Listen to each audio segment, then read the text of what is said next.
Normalmente cuando hablamos de resistencia o, digamos, de fuerza, la mente casi siempre se va directo a imágenes muy industriales.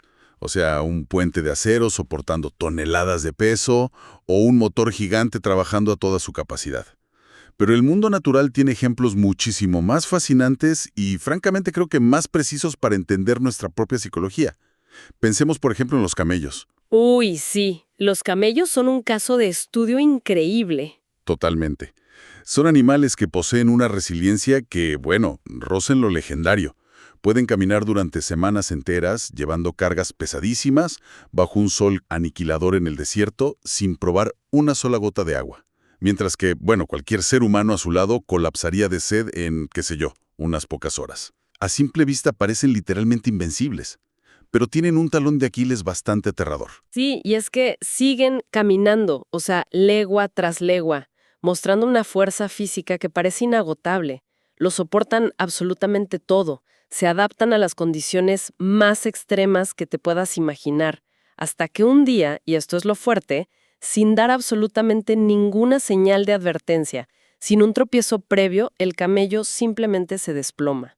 Wow. Colapsa por completo. O sea, al final no es gradual, no se van apagando poco a poco. Es súbito y es total. Y bueno, esa imagen del colapso súbito del camello es como el ancla perfecta para lo que vamos a explorar hoy, porque la misión de este análisis profundo que estamos haciendo es deconstruir la verdadera naturaleza de la resiliencia humana frente a un mundo que, seamos sinceros, parece estar en un estado de turbulencia permanente. Hoy nos sumergimos en las ideas de la serie Resilient del autor John Eldredge. Ajá, un material muy interesante. Sí, y lo que llama mucho la atención de su perspectiva es cómo entrelaza una lente psicológica con una visión que es profundamente cristiana sobre el alma humana, trazando una especie de mapa que, independientemente de la postura religiosa de cada quien, describe con una precisión casi quirúrgica esta crisis de agotamiento que vivimos hoy en día. Es que es un mapa muy necesario en este momento. Porque si te fijas, la psique humana está operando exactamente como ese camello en el desierto. Si observamos los últimos años, la humanidad entera ha sacado fuerzas de lugares que ni sabíamos que existían para enfrentar pandemias, guerras, inestabilidad económica, pérdidas a una escala masiva. Sí, como que normalizamos vivir en crisis. Normalizado el esfuerzo continuo. El problema, digamos, a nivel fisiológico, es que el cuerpo y la mente pueden unirse para enfrentar una crisis a corto plazo, mediante, pues, picos de adrenalina.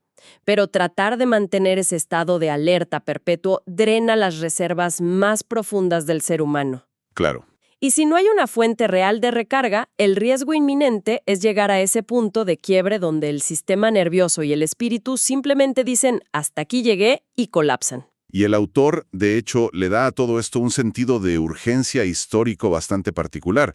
Basándose en textos bíblicos, específicamente menciona Mateo 24, donde se describen épocas de conflictos y presiones extremas, él argumenta que estamos viviendo en una especie de punto de ebullición, como una culminación de los tiempos, y aporta un dato que, te confieso, me dejó pensando muchísimo. A ver, cuéntame. Resulta que las proyecciones indican que para el año 2033, la Biblia habrá sido traducida a absolutamente todos los idiomas del mundo. Y para él, más allá de ser una simple estadística, esto marca un hito. Una señal, desde su punto de vista teológico, de que estamos entrando en una era de presiones sin precedentes sobre la mente humana. Claro. Y bueno, esa presión sin precedentes requiere inevitablemente soluciones sin precedentes. Independientemente de cómo interpretemos esa cronología histórica o teológica, creo que el diagnóstico sobre la carga actual es irrefutable. O sea, las demandas sobre nuestra atención, nuestra empatía, nuestras emociones en general, están simplemente desbordando la capacidad de nuestro hardware humano. Así es. La búsqueda de una resiliencia genuina ya dejó de ser un tema bonito de autoayuda para convertirse en una cuestión de supervivencia básica. Bueno, vamos a desempacar esto. Porque para entender cómo evitar convertirnos en ese camello exhausto tirado en la arena, primero tenemos que ser capaces de reconocer los síntomas en el día a día. Y aquí Eldredge hace una observación muy aguda sobre el comportamiento de la gente en el tráfico después de la pandemia. Y estoy seguro de que todos hemos visto esto. Él divide a los conductores, digamos, en dos extremos. Por un lado, tenemos a lo que él llama el conductor paralizado, o el timi-timi. Uy, sí. Es esta persona que llega a un semáforo en verde o una intersección donde claramente tiene el paso libre y su cerebro parece que hace cortocircuito. Se congela, duda. Sí, se quedan ahí parados viendo la nada. Exacto. Se queda ahí evaluando amenazas invisibles y luego avanza a 10 o 15 kilómetros por debajo del límite de velocidad. Toda su corporalidad al volante refleja una ansiedad tremenda frente a un entorno que percibe como impredecible. Y bueno, luego en el carril de al lado, tienes exactamente al extremo opuesto. El que él llama el furioso del claxon, o Ralph el rabioso. Ese conductor que viene cortando carriles de forma súper temeraria, que se te pega agresivamente al parachoques trasero, irradiando una ira que casi puedes tocar. Ahora, la lectura superficial sería decir, bueno, la gente se olvidó de cómo manejar o qué gente tan maleducada hay en la calle. Claro, lo más fácil es juzgar la maniobra. Ajá, pero la lectura profunda que propone este material es que estas actitudes son literalmente como la luz de advertencia parpadeando en rojo en el tablero de tu auto. O sea, no son simples rasgos de personalidad ni malos hábitos de manejo. No, para nada. Son respuestas clásicas de trauma y de agotamiento crónico. Cuando el sistema nervioso está completamente sobrecargado, las personas buscan regular su entorno de maneras muy disfuncionales. O sea, el conductor paralizado intenta encontrar seguridad a través de la inacción y del exceso de precaución. Su respuesta natural es la huida o la parálisis. Ajá. Y el conductor furioso, por el contrario, siente que el mundo es un caos total y su respuesta de lucha se activa intentando retomar el control a través de la agresión. Pero en el fondo, aunque se vean tan distintos, están operando desde un tanque de resiliencia completamente vacío. Y aquí es justo donde la cultura moderna, o esta cultura del alto rendimiento, nos da el peor consejo posible. Nos dicen, oye, levántate a las 5 de la mañana, toma un baño de hielo, esfuérzate más, tienes que dominar tu mente. Básicamente nos piden que fabriquemos resiliencia desde adentro con pura disciplina. Pero el texto introduce un antídoto conceptual fascinante para este agotamiento. Una palabra griega muy específica, que es kataskupo. Lo fascinante aquí es que es un término interesantísimo que solo aparece, me parece, un par de veces en los textos antiguos del Nuevo Testamento. Y para entender realmente su peso, primero hay que descartar lo que no es. Kataskuo no tiene absolutamente nada que ver con la fuerza de voluntad. No es aguantar la respiración, no es apretar los dientes y echarle ganas, ni es imponerse una disciplina militar súper rígida. A ver, entonces, si no es apretar los dientes y echarle ganas, ¿cómo se accede exactamente a esta energía? ¿Qué es? Pues se traduce más bien como una fuerza que prevalece, una fuerza victoriosa. Pero la característica fundamental, y esto es lo que cambia todo el paradigma, es que es una fuerza infundida desde el exterior. El autor usa una analogía con nuestras necesidades biológicas. O sea, el cuerpo humano está diseñado con dependencias estructurales que son inflexibles. Claro, no somos máquinas. Exacto. Solo podemos sobrevivir, digamos, unos 3 días como máximo sin tomar agua. Sin oxígeno duramos un par de minutos. Si dejamos de dormir por completo, nuestra cordura se empieza a desintegrar en un par de días. Y de la misma manera en que nadie en su sano juicio intenta generar su propio oxígeno internamente cuando le falta el aire, esta resiliencia kataskuo es algo que el alma debe beber desde afuera. Según esta visión del libro, es una vitalidad que se recibe directamente como una infusión de Dios. Suena poético, la verdad. Pero me voy a poner un poco cínico por un momento. Si esta fuerza es como el agua o el oxígeno, ¿por dónde se supone que se bebe? Porque para alguien que nos esté escuchando y que esté exhausto, al borde del colapso, pagando facturas un martes por la noche a las 11, la idea de recibir fuerza infundida suena, pues, demasiado etérea. ¿Cómo aterriza esto en la estructura interna de una persona? Es una excelente pregunta. Y para responder a ese cómo, el material nos invita a mapear lo que podríamos llamar la geografía del alma. Si vamos a seguir con esta metáfora del agua, imagina el interior humano como un océano con 3 niveles distintos de profundidad. El primer nivel, la superficie, son las aguas poco profundas, o the shallows. Este es el reino de la distracción constante, la fragmentación y el estímulo súper rápido. Y el ejemplo que da el autor en el libro para ilustrar estas aguas poco profundas es, dolorosamente preciso. Describe a alguien que va manejando en su auto, escuchando un podcast, no sé, sobre la inteligencia de los perros, y de repente el locutor menciona algo de su propio cumpleaños, lo que hace que el oyente conecte inmediatamente y diga, ¡Uy, el cumpleaños de mi mamá! Típico. Sí, empieza a pensar dónde comprar una tarjeta, y de ahí recuerda una tienda en particular. Luego recuerda que al lado de esa tienda hay un lugar buenísimo de tacos, y termina pensando obsesivamente en tacos de carnitas. Todo este recorrido mental, de los perros a los tacos de carnitas, ocurre en exactamente 4 segundos. Es saltar de una cosa a otra sin ninguna fricción. Y pasamos, no sé, el 90% del día chapoteando en ese nivel, en esa superficie. Totalmente. Y neurológicamente hablando, el cerebro hace esto como un mecanismo de defensa. Saltar de una idea a otra nos da esas pequeñas y rápidas dosis de dopamina que nos impiden bajar al segundo nivel. Y ese segundo nivel es la zona media, o the Midlands. Aquí, si bajas un poco más de la superficie de los tacos y los perros, te encuentras con el peso real de la vida adulta. La realidad. Ajá, aquí ya no hay distracciones divertidas, hay cargas crónicas. Ese es el lugar donde habita la ansiedad por la educación de los hijos, o la angustia por el diagnóstico médico de unos padres que envejecen, o ese nudo en el estómago por las noticias mundiales, o la inflación que te quita el sueño a las 3 de la mañana. Es básicamente flotar a duras penas, pero llevando pesas de plomo en los tobillos. Lo cual explica perfectamente por qué preferimos pensar en carnitas y ver videos cortos en la superficie. Pero el texto es claro en que ninguno de esos dos lugares es donde se encuentra la resiliencia real. El destino final, la meta, es el tercer nivel, las profundidades, o the depths.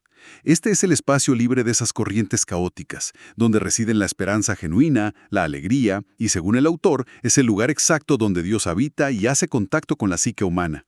El gran problema es que casi nadie baja hasta ahí.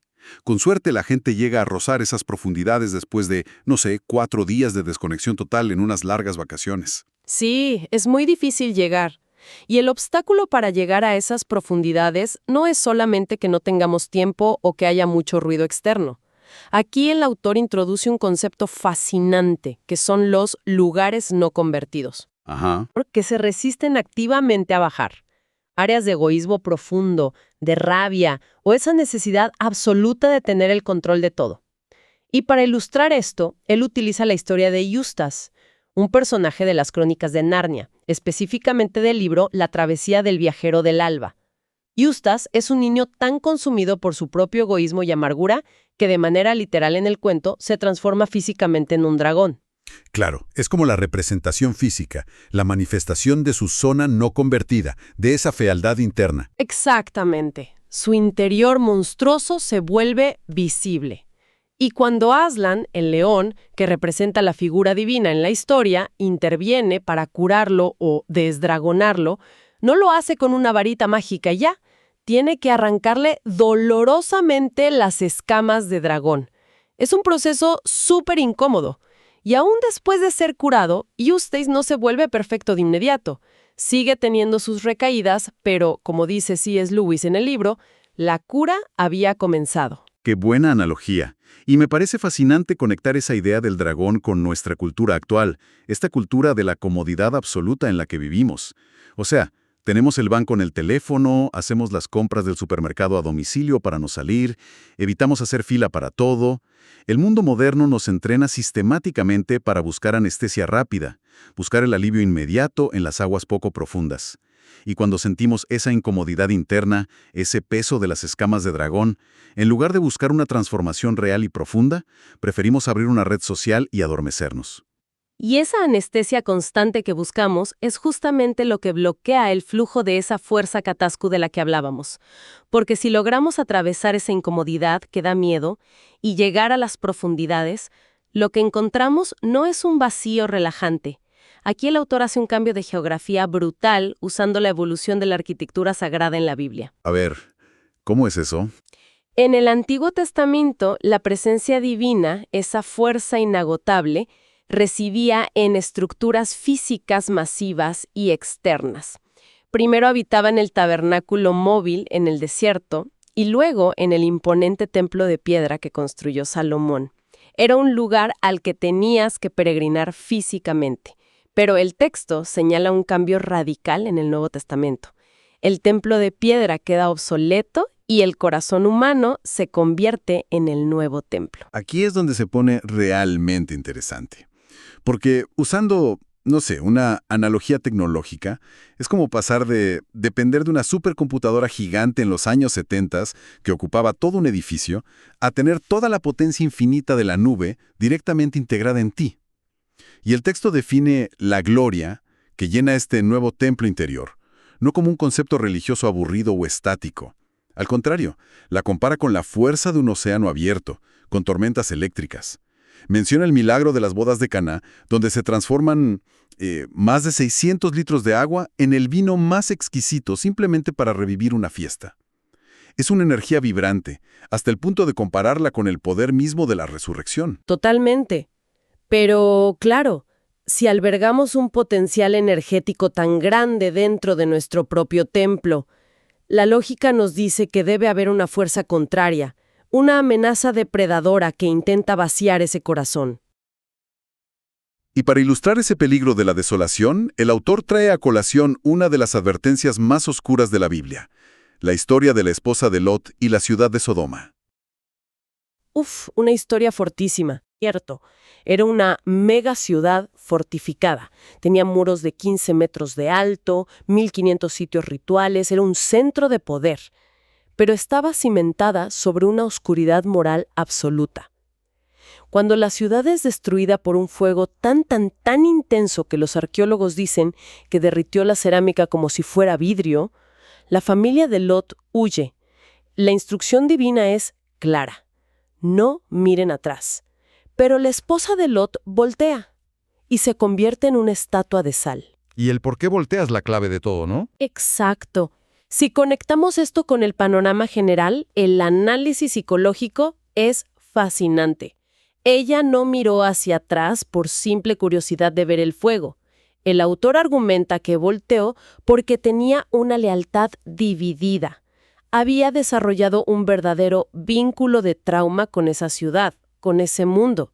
A pesar de lo oscura y cruel que era Sodoma, ella se había acostumbrado a buscar consuelo en esas comodidades superficiales. Su identidad estaba ahí, y el paralelismo con nuestra modernidad te pone la piel de gallina. Totalmente.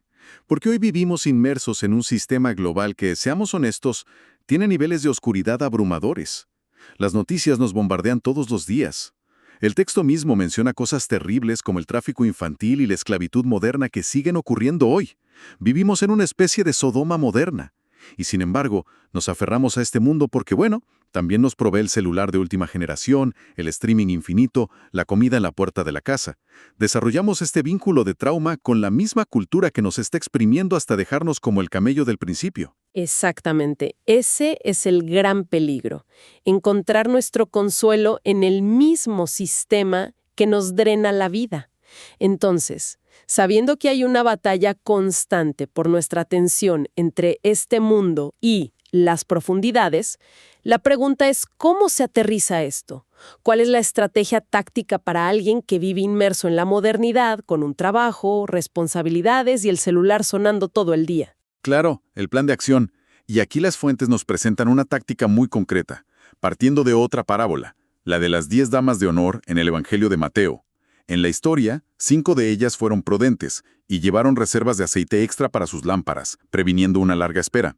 Las otras 5 no lo hicieron y, pues, sus lámparas se apagaron. Y en esta lectura que hace Eldredge, el aceite representa la presencia de Dios, esa resiliencia catascuo. Ajá. Y el error fundamental que señala el texto y que creo que todos cometemos es tratar de encajar a Dios o a esta recarga profunda en los márgenes de una vida que ya está colapsada. O sea, pensamos, bueno, voy a escuchar un programa espiritual en mis 20 minutos de trayecto al trabajo. Y ya con eso tengo. Intentamos meter el océano en los huequitos que sobran. La propuesta del autor es invertir el modelo. Estructurar la vida en torno a proteger esas reservas de resiliencia y luego ver qué más cabe después en la agenda. ¿Y cómo se hace eso en la práctica? Porque suena bien, pero ¿cuál es el ejercicio? El experto propone una práctica específica que llama el desapego benevolente, a través de una oración de descenso. Es el acto consciente de hacer una pausa, respirar y decir, te entrego a todos y a todo. Es soltar momentáneamente ese complejo de salvador del mundo que muchos tenemos, para poder descender de las aguas poco profundas hacia las profundidades. Exacto, decir, te entrego a todos y a todo. Es vital para el sistema nervioso. Pero a ver, yo como abogado del diablo pregunto, si yo digo entrego a todos y a todo, ¿acaso el desapego benevolente no es una forma elegante de apatía? O sea, ¿no es decir, ya no me importa nada que el mundo ruede? Es súper normal pensar eso, pero la respuesta basada en el texto es un no rotundo. El desapego benevolente no es falta de empatía o que no te importe la gente. Es una pausa necesaria, una rendición temporal. Reconoce un hecho innegable. No puedes ayudar a nadie ni sostener a tu familia si estás completamente agotado. Soltar esa ilusión de control es necesario para recuperar tu propia humanidad y evitar el agotamiento. Te llenas tú primero en las profundidades para poder amar a los demás. Ya veo. Y para ilustrar la esperanza que hace posible soportar esta práctica, soltar el control, el material cuenta una historia real alucinante. Es la aventura de Thor Heyerdahl en la balsa de madera Kon-Tiki. ¡Uy! ¡Qué gran historia esa! Increíble. Resulta que estos hombres cruzan el Pacífico en una balsa primitiva. Navegan 4.000 millas en mar abierto durante 101 días. Y llega un punto aterrador donde la embarcación es arrastrada y se estrella violentamente contra un arrecife. Las olas gigantes amenazan con tragarlos. Los músculos humanos son llevados al límite absoluto de su capacidad. Parece que van a morir. El caos total. El caos total. Pero luego, de la nada, la marea los empuja por encima del arrecife. Y de repente, bajan las piernas y tocan arena blanca y cálida. Están en una laguna turquesa en una isla paradisíaca en la Polinesia. Hay cocos frescos y la imagen más poética. Pequeños pájaros mansos que jamás habían visto a un humano bajan volando y se posan con total tranquilidad sobre los hombros de estos hombres que estaban al borde de la muerte. Es un contraste brutal. Entonces, ¿qué significa todo esto? El autor conecta esta historia de la balsa con el concepto del corazón del Edén. Es la promesa de que, sin importar la turbulencia del choque contra el arrecife en nuestra vida, el rescate final está garantizado. Saber que esa playa pacífica existe es lo que permite resistir el impacto de las olas sin fracturarse. Si reunimos todos estos conceptos, la conclusión de los hallazgos es súper clara. La resiliencia verdadera no se trata de tener más fuerza de voluntad o tomar más café. Se trata de reconocer con humildad la debilidad del camello que somos, de evitar a toda costa ese vínculo de trauma con un mundo que nos agota, como le pasó a la esposa de Lot, y en su lugar sumergirse en las profundidades para encontrar ese santuario interno lleno de una gloria vibrante.